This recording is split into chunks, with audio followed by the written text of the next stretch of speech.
αυτό το καράβι από κοντά, μόλις έδωσε.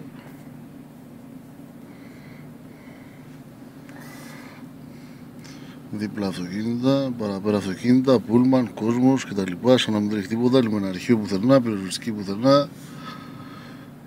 Τόσο λίγο πρέπει να πλησιάζει και το εμπορικό.